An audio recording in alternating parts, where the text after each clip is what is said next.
بسم الله الرحمن الرحيم الحمد لله رب العالمين وصلى الله وسلم وبارك على سيد الأنبياء وخاتم المرسلين نبينا محمد وعلى آله وصحبه أجمعين والتابعين لهم بالإحسان إلى يوم الدين أما بعد. Welcome everybody.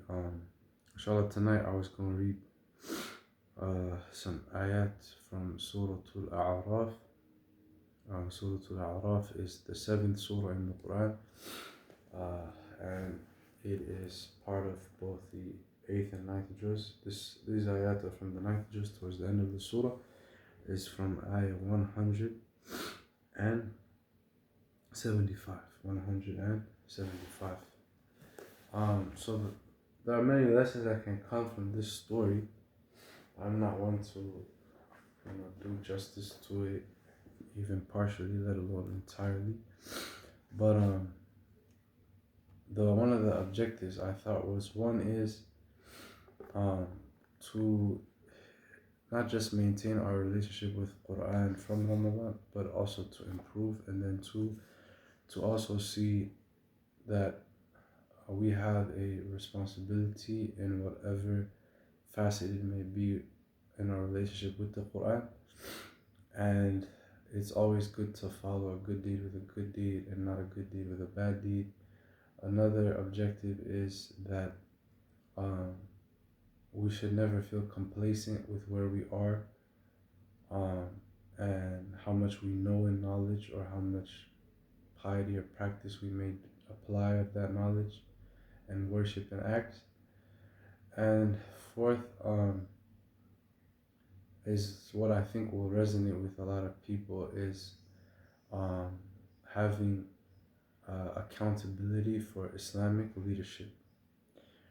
So why I say that is that not just Somalis, Muslims in general, but as Somalis as well, we've had our fair share of, maybe some of us personally experienced, and I don't mean to trigger anybody, or second, we know of individuals who have been victims of Islamic leadership, where they have misappropriated the trust Allah gave them. So this is a story, without further ado, of one of the scholars of Bani Israel in the time of Musa alayhi salam. And I thought it would be best to give a historical background of the incident, and then translate the ayat and explain some of the commentary of the ulama and mufassirun. But what lesson can be for us is not just to point the finger at the scholar or the sheikh or sheikha, but also how we can, inshallah,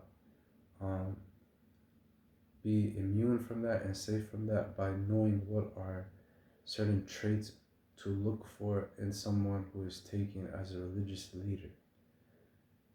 As the famous saying of Muhammad ibn Sirin rahimahullah, the tabi'i, إن هذا العلم دين فانظر عمن تأخذون دينكم, that the essence of this religion, Islam, is knowledge, and you should be very careful who you take knowledge from.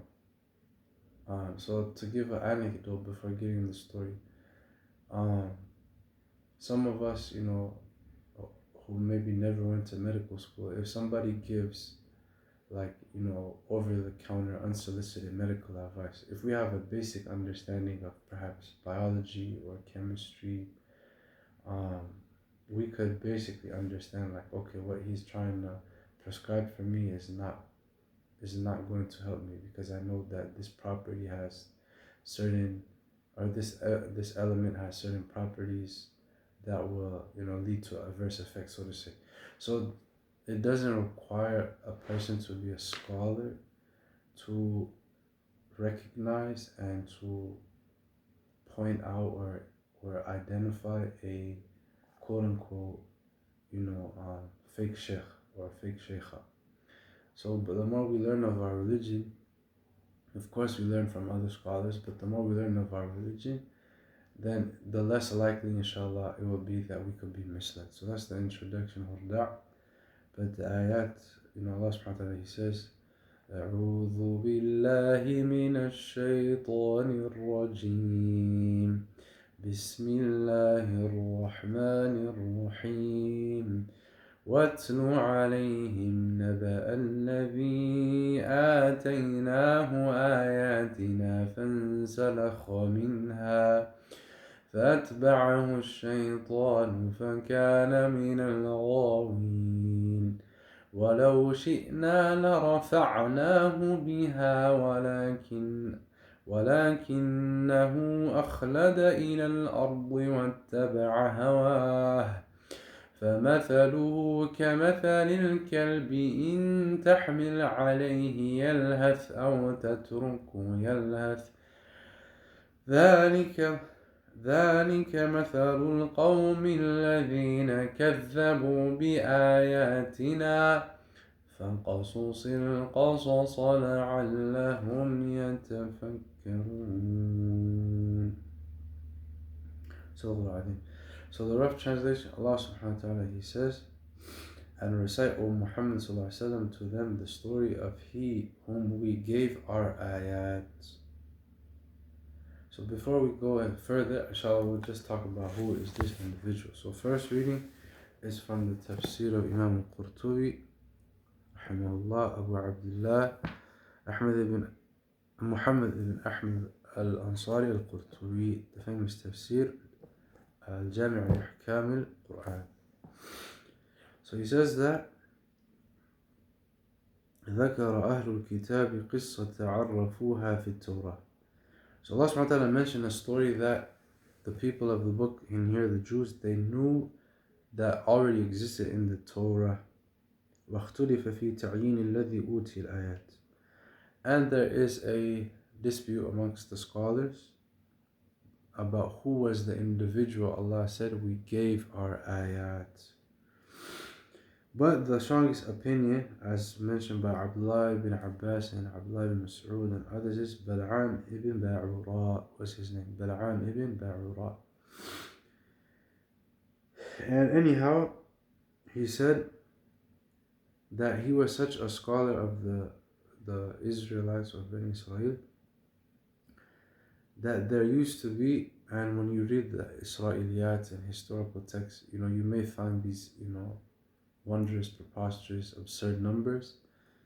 But our goal is not to be quantitative, but qualitative. In the end, if we get quality lessons from it, that's what's more important than knowing the quality. So he says in his gathering, when he used to teach knowledge, there used to be 12,000 scribes that would write down the knowledge that the scholar Bal'am Baa'urā would teach.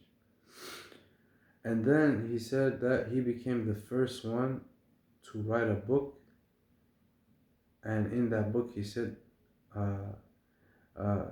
that he was the only one who wrote a book. ليس للعالم صانع. قال مالك بن الدينار بعث بالعام بن باعورا إلى ملك مدين. So the crux of the story, Malik ibn Dinar, who was from the Tabi'un, and he is probably narrating from Israeliyat, text of pre-Islamic texts, Judeo-Christian tradition. But he said that Bal'am ibn Baa'urā, he was given these ayat, but how did he slip? The point here is to learn from how this person made a mistake so we don't repeat it. As the saying it goes, and some attribute it to a prophetic hadith, but Allah knows its authenticity. As-sa'idu man i'tabara bighayrihi, or as-sa'idu man wa'idha bighayrihi. The fortunate person is he who learns from others. The fortunate one is the one who learns from others.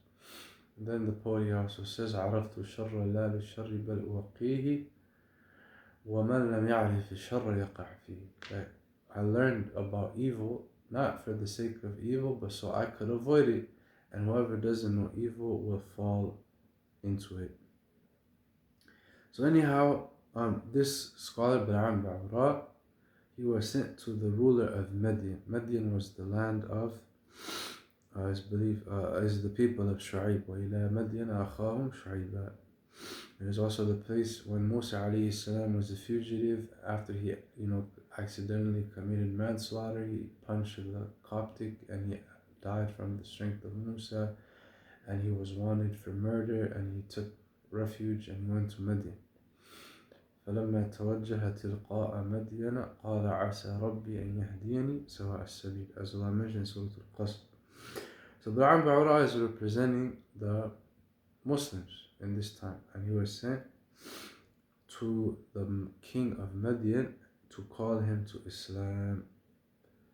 فأعطاه وأقطعه فأتبع دينه وترك دين موسى. So what happened?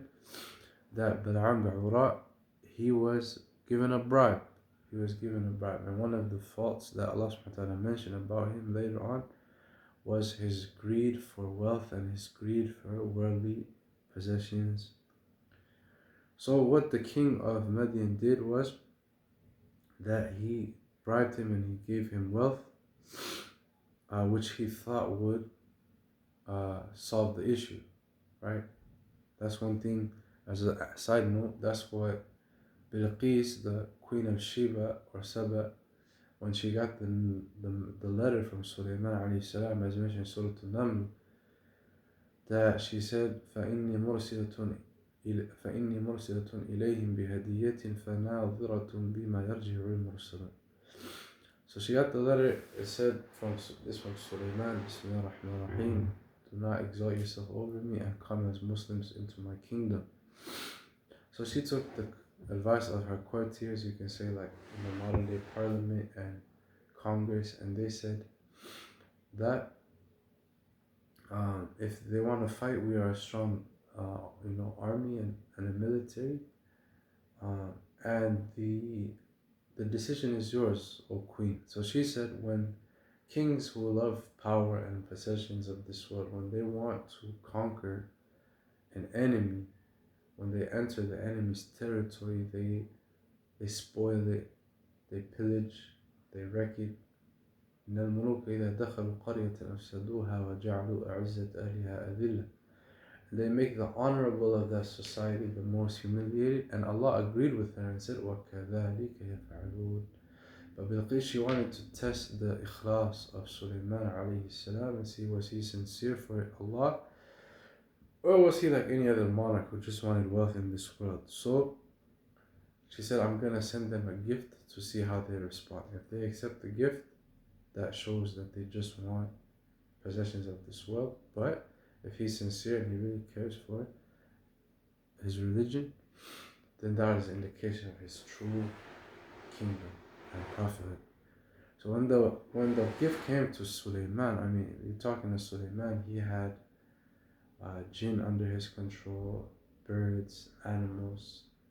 He had Ra alayhi salam.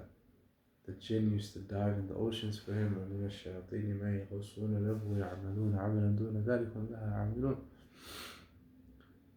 So the jinn used to dive into the ocean for him.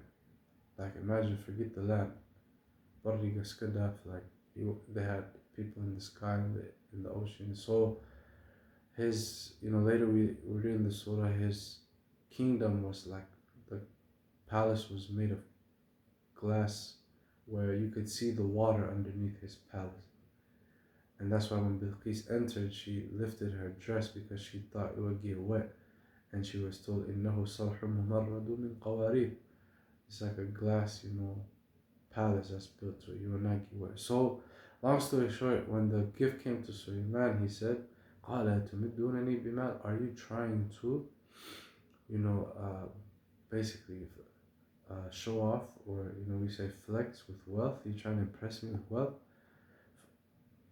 فَاللَّهُ آتَانِي خَيْرًا مِمَّا آتَاكُمْ. Allah has given me far better than what He has given you. بَلْ أَنْتُمْ بِهَدِيَّتِكُمْ تَفْرَحُونَ. You are but haughty and arrogant and showing pomp in your gifts. So anyway, in this case, بالعام باعورا, he was not sincere, where his goal was dunya and not akhirah. So he was given that wealth, and then not only was he taking the wealth of the king of Madian, but he renegated from Islam and followed the religion of the king and left the deen of Musa. ففيه نزلت هذه الآيات. So Malik ibn Dinar says these ayats were revealed for this person, بالعام باعورا. And in another narration it says كان بالعام قد أوتي النبوة. There's a false claim that some say Bal'am was even given prophethood, but we know that is not possible because the Anbiya are ma'asum. The Anbiya are divinely protected from doing sins that would anger Allah. But they're human, they can make mistakes. And the Prophet ﷺ was corrected for his mistakes in the Quran because he was human. So anyway, what happened in the long story was that although Bal'am Ba'ura was not a prophet, he was known to be mustajab al-da'wah. Any dua he made, Allah would answer. Like imagine his piety, like any dua he made, Allah would accept his dua. That was before he, ended up leaving the religion. Now we'll learn the details of how that happened. So in the beginning of Bani Israel's story into the Holy Land, may Allah give peace to the Muslimin in Palestine or Quds and all over the world, Ameen. But Allah subhanahu wa ta'ala was obligated on Bani Israel, they were the first ummah to have jihad, as mentioned in Surah Al-Ma'idah. That Allah subhanahu wa ta'ala, He says that وإذ قال موسى لقومه يا قوم اذكروا نعمة الله عليكم جعل فيكم أنبياء وجعلكم ملوكا وآتاكم ما لم يؤت أحدا من العالمين يا قوم ادخلوا الأرض المقدسة التي كتب الله لكم ولا ترتدوا على أدباركم فتنقلبوا خاسرين. So Bani Israel, they were safe from Fir'aun. They didn't have to fight. They walked across the basin. Some say Mediterranean, some say Red Sea, Allahu A'lam. But they crossed the sea and Fir'aun was drowned. So they saw this miracle with their eyes. But when they got to the Holy Land, that there were some, giant people that were living in there. And I don't remember, my ancient history isn't good which civilization this was. But they were told by Musa that, oh my people, enter the Holy Land that Allah has written and destined for you, and do not turn back on your heels so that you may be losers.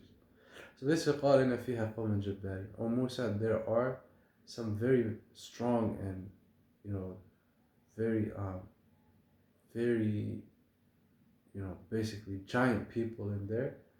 وإنا لن ندخلها حتى يخرجوا منها. We will not enter until they exit. فإن يخرجوا منها فإنا داخلون. If they exit, we will enter. So على كل حال, this was the background. So at this point, when Musa alayhi salam, he wanted to incite his followers to put their trust in Allah subhanahu wa ta'ala and do their part in fighting, and Allah will give them victory. Allah also mentions there were two قال رجلان من الذين أنعم الله عليهم, two men of knowledge. They gave them some reassurance along with Musa alayhi salam. But anyway, our story says فلما أقبل موسى في بني إسرائيل يريد قتال الجبارين. When Musa alayhi salam faced towards Bani Israel and he wanted to fight the enemy, giant enemy people, سأل الجبارون بالعام باعورا أن يدعو على موسى.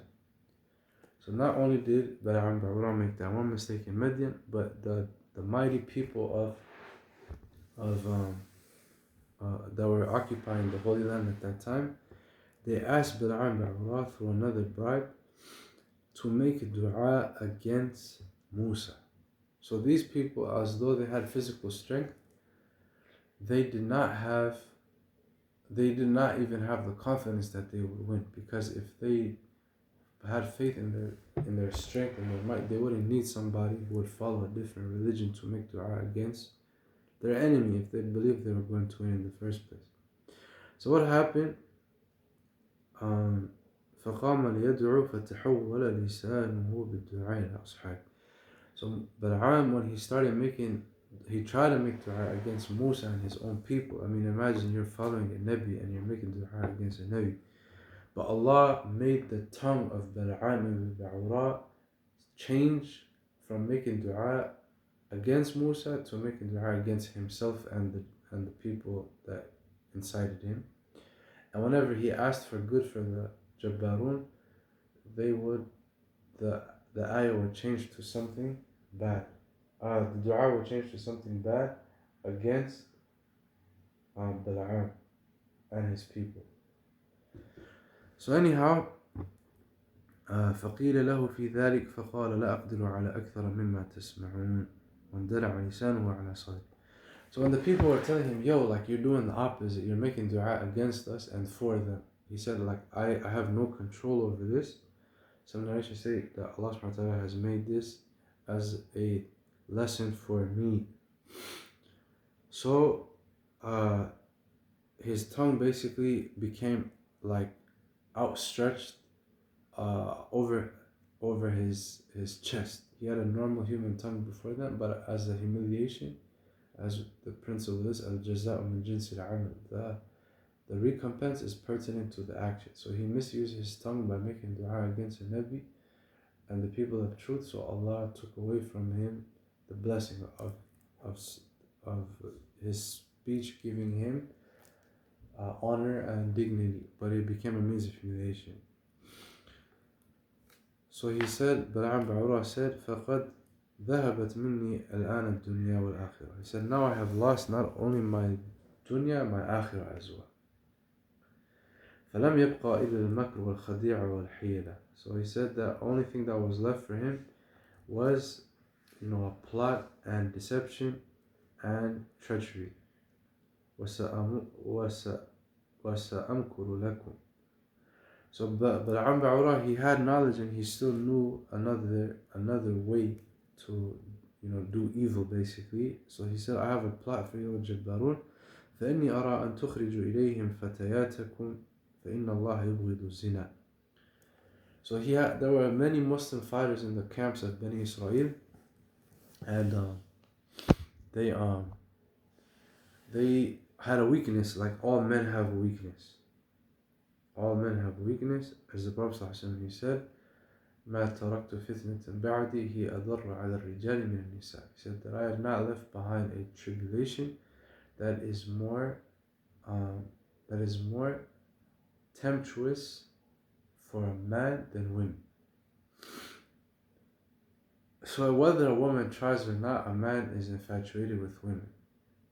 And we'll come to the hadith of the Prophet ﷺ regarding that later. But Bal'am's plot was that, oh, you Jabbarun, send out your young girls with scantily dressed clothing and send them in the ranks of the soldiers of Bani Israel. And this will lead them to wanting to commit a zina, which Allah hates. فَإِنْ وَقَعُوا فِيهِ هَلَكُوا. If Bani Israel falls into zina, they will be destroyed. فَفَعَلُوا فَوَقَعَ بَنُوا إِسْرَائِيلَ فِي الزِّنَا. So Bani Israel, they succumbed to this and victim to this, and they committed zina. فَأَرْسَلَ اللَّهُ عَلَيْهِمُ الطَّاعُونَ. So Allah sent upon them a plague, right? As the Prophet ﷺ, he said that, وَلَمْ تَظْهِرِ الْفَاحِشَةُ فِي قَوْمٍ قَدْ حَتَّى يُعْلِنُوا بِهَا إِلَّا فَشَى فِيهِمُ الطَّاعُونَ وَالْأَوْجَاعُ الَّتِي لَمْ تَكُنْ فِي أَسْلَافِهِمُ الَّذِينَ مَضَوْا مِنْ قَبْلُ أو كما قال. The famous hadith, I believe, of Ibn Majah and Muslim Ahmed, that zina does not spread, whether it's premarital or extramarital affair, sex, does not spread in a society until they publicize it and publicly commit it, except that plagues and diseases that did not exist in their ancestors or predecessors will spread amongst them. So Bani Israel was tried with a plague. فَمَاتَ مِنْهُمْ 70,000. So 70,000 of them died from it. وَقَدْ ذَكَرَ هَذَا الْخَبَرَ بِكَمَالِهِ الثَّعْلَبِي. So there's more narrations on this story by Al-Tha'labi. Another story says that Bal'am Baura, or another narration says Bal'am Baura made the dua that Musa would not enter the city of the Jabbarun. فَاسْتُجِيبَ لَهُ وَبُقِيَ فِي.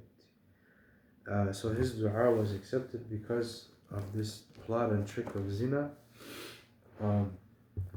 They ended up not entering. فقال موسى يا ربي بأي ذنب بقينا في التيه why were they left in the Sinai? Musa, in this narration, Wallahu alam, how authentic it is, why were we not left in the Sinai? فقال بدعاء بالعام. So he was told because of the dua of Bal'am. قال فكما سمعت دعاءه قال فكما سمعت دعاءه علي فاسمع دعائي عليه. So when Musa found out Bal'am made dua against him, he said, Oh Allah, the way you listen to his dua, now listen to my dua. دعا موسى أن ينزع الله عنه الاسم العظيم. Allah. So the first dua that Musa made, imagine if you want to harm somebody.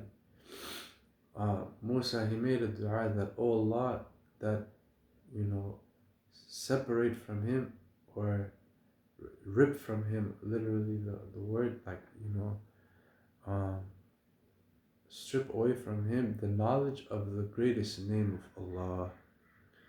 And that's the key in our dua, that before we ask for what we want, that praising Allah by His beautiful names and attributes, this is a very, reassured way to get our dua accepted. As many hadith indicate, some Sahaba made the dua, Ya Hayyu Ya Qayyum, Ya Badi' al-Samawati wal-Ard, Ya Dhul Jalali wal-Ikram, Ya Arham al-Rahimin. Some made the dua, Allahumma inni as'aluka bi'annaka anta Allah al-Wahid al-Ahad as-Samad alladhi lam yalid wa lam yulad wa lam yakul lahu kufuwan ahad. In many narrations, the Prophet ﷺ, when he heard this, he said, you have asked Allah by His great name. When he is asked by it, He answers, and when he is supplicated by it, He responds. So Bal'am, the way surely he was mustajab dua was because he knew the great name of Allah. Allah, He says, وَلِلَّهِ الْأَسْمَاءُ الْحُسْنَى فَادْعُوهُ بِهَا. To Allah belongs the beautiful names and attributes, so call Him by it. So Musa made that dua. Why? Because if he doesn't know the name of Allah, he ain't getting his dua answered. So فَصَدَقَهُ اللَّهُ مَا كَانَ عَلَيْهِ. So Allah subhanahu wa ta'ala took away from Bal'am what he used to have. I'm just looking through the narrations to see if there's any additional details that would help bring clarity.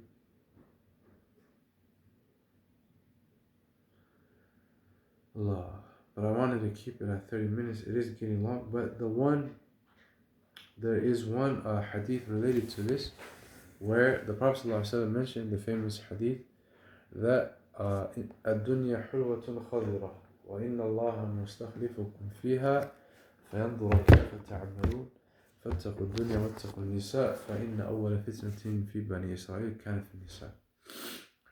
So the Prophet ﷺ mentioned a hadith Sahih Muslim by Abu Sa'id al-Khudri, I believe, is that this world is, sweet. It has a certain sweetness to it when it comes to the wealth and property and possessions, and it is also lush green, which indicates it is appealing to the eye and the nafs desires it.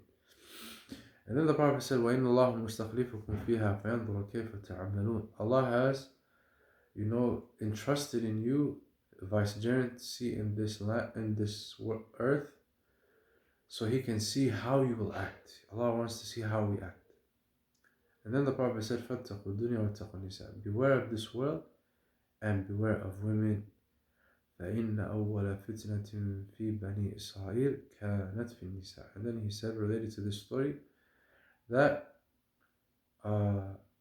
because the first tribulation for Bani Israel, excuse me, because the first tribulation for Bani Israel was in women. And when we go back to the story of Bal'am Ba'urah, how he told the people of Jabbarun to send out, young women, basically prostitutes, to go and entice the men of Bani Israel, that was the first tribulation for Bani Israel.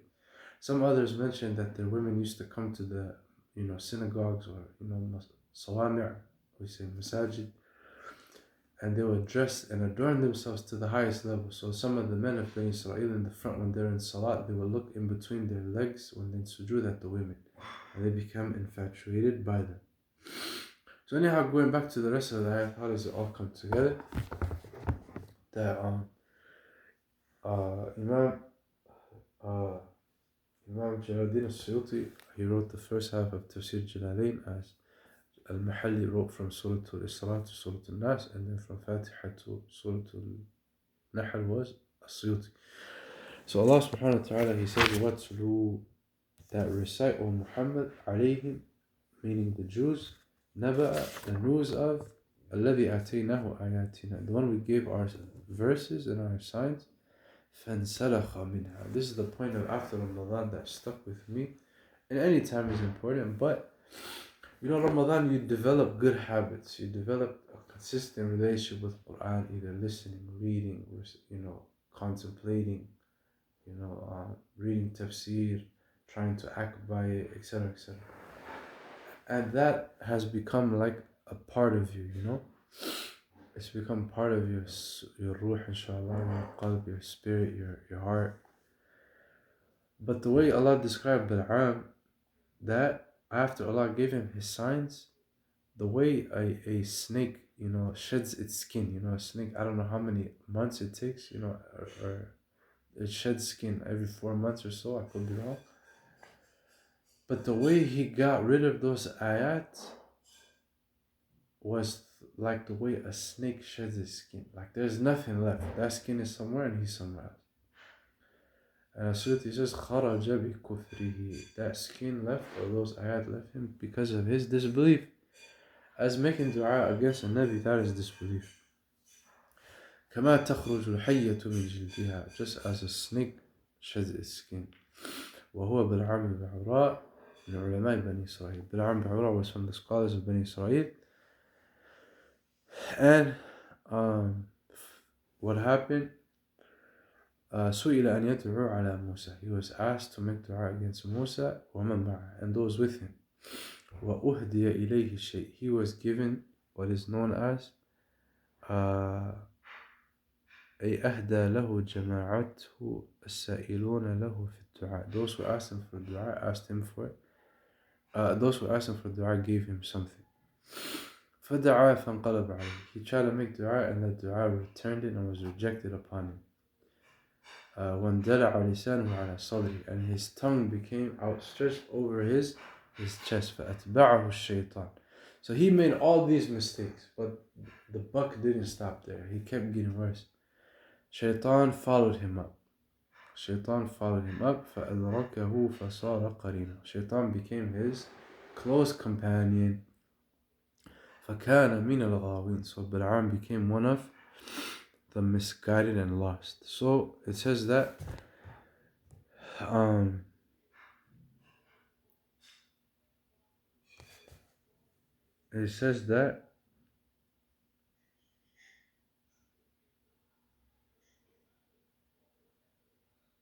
okay, so he became of the misled, and Allah subhanahu wa ta'ala said, وَلَوْ شِئْنَا لَرَفَعْنَاهُ بِهَا وَلَكِنَّهُ أَخْلَدَ إِلَى الْأَرْضِ. Allah said, if we willed, we could have lifted him to, As-Suyuti says, to the rank of the true scholars. بأن نوفقه للعمل, and we give him the ability to do righteous deeds. ولكنه أخلد, but what did Bal'am do? أخلد إلى الأرض, he preferred the worldly life and its materials over the akhirah. واتبع هواه, and he followed his desires by making dua في دعائه إليها فوضعناه. So he started using dua for his dunya at the expense of his deen. فوضعناه. Allah subhanahu wa ta'ala, and this is the word of Suyuti, that he was debased and lowered. فمثله, the example of Bal'am became صفته كمثل الكلب إن تحمل عليه يلهث أو تتركه يلهث. السعدي mentions, Abu Hamid Nasr السعدي, in تفسير الكريم المنان في تفسير كلام الرحمن, تفسير كلام الرحمن في تفسير كلام المنان, I believe is a full title, that he became so greedy for dunya. Whether he was given it, he would want it. Whether he wasn't given it, he wanted it. And Allah gave the example, a dog, whether it's working or it's not working, it's panting, its tongue is out of its mouth. So that how became his tongue, for his greed for this worldly life. And I'm reading the notes real quick. أو تترك يلهث ذلك مثل القوم الذين كذبوا بآياتنا there's a benefit from this first part or one of the phrase in the ayah says that there's no other dog that is like there's no other animal that is like the dog in its panting of its tongue, and its panting of its tongue shows its humiliation in all circumstances, and there is a simile or similitude by um, the humiliation of the dog and the humiliation of بالعام باعورا. ذلك مثل القوم الذين كذبوا بآياتنا. That is the example of those who disbelieved in our verses. فقصص القصص لعلهم يتفكرون. Allah says we narrate to them the stories so that they may reflect and they may contemplate. So there's also some fawaid that I want to mention from the tafsir of Imam al-Sa'di rahimahullah, where he says that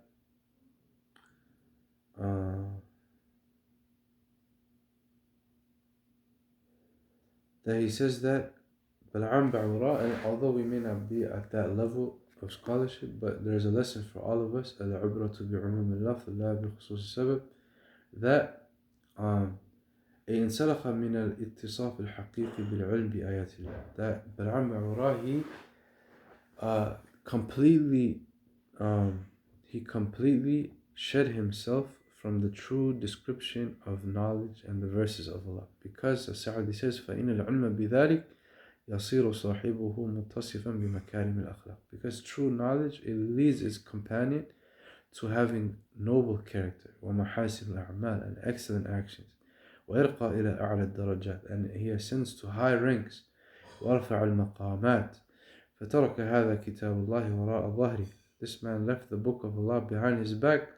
ونبذ الأخلاق التي يأمر بها الكتاب, and he abandoned and left the character that this book called to. وخلعها كما يخلع اللباس, and he removed it from himself like you remove clothing.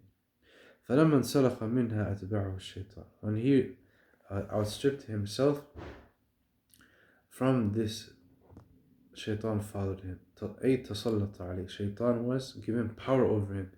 حين خرج من حصن الحصين, because he now was outside the fortified fortress.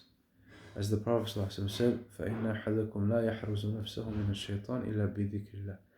That no one will be able to guard himself from Shaitan except through the remembrance of Allah. And that's why the Prophet, Allah subhanahu wa ta'ala told us in Surah Al-Mujadala, استحوذ عليهم الشيطان فأنساهم ذكر الله أولئك حزب الشيطان ألا إن حزب الشيطان هم الخاسرون. Shaitan got power over them because he made them forget the remembrance of Allah. أولئك حزب الشيطان. Allah said that is the group of Shaitan. ألا إن حزب الشيطان هم الخاسرون. Indeed, the group of Shaitan, they are the true losers. So this man Bal'am Ba'ura became the lowest of the low. فأزه إلى المعاصي أزه. So Shaitan incited him and enticed him to do many bad deeds and sins. فكان من الغاوين.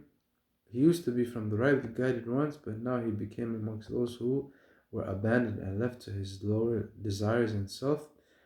And that's why Allah, He said, if we wanted, we would give him the ability to do righteous acts so that he would ascend in this world and the next. فَيَتَحَسَّنُ مِنْ أَعْدَائِهِ. He would be safe from his enemy Shaitan. وَلَكِنَّهُ, but he did what necessitated abandonment. وَاتَّبَعَ هَوَاهُ, and he followed his desires. وَتَرَكَ طَاعَةَ مَوْلَاهُ. The explanation says he left the obedience of his Lord and guardian. And فأخلد إلى الأرض أي إلى الشهوات السفلية والمقاصد الدنيوية. He preferred the lowly desires of this world and its objectives instead of the obedience of Allah. So that Allah punished him with the tongue that would outstretch and pant like a dog. وهذا لا يزال حريصا حرصا قاطعا قلبه لا يسد فاقته شيء من الدنيا. That his heart became fully engulfed with the greed of this world, and none of his needs were fulfilled from this world. He was in the utmost desire and the lowest of ranks. Allah. So we ask Allah to save us from such evil ending, and we ask Him to give us beneficial knowledge and righteous acting. Anything good I said is from Allah alone. Anything bad I said is from me, shaitan, and Allah and His Messenger are free from them. And if there's any discussion, inshallah, you guys can take it away. Subhanakallah, bihamdihi, nashhadu an la ilaha illa anta, nastaghfiruka.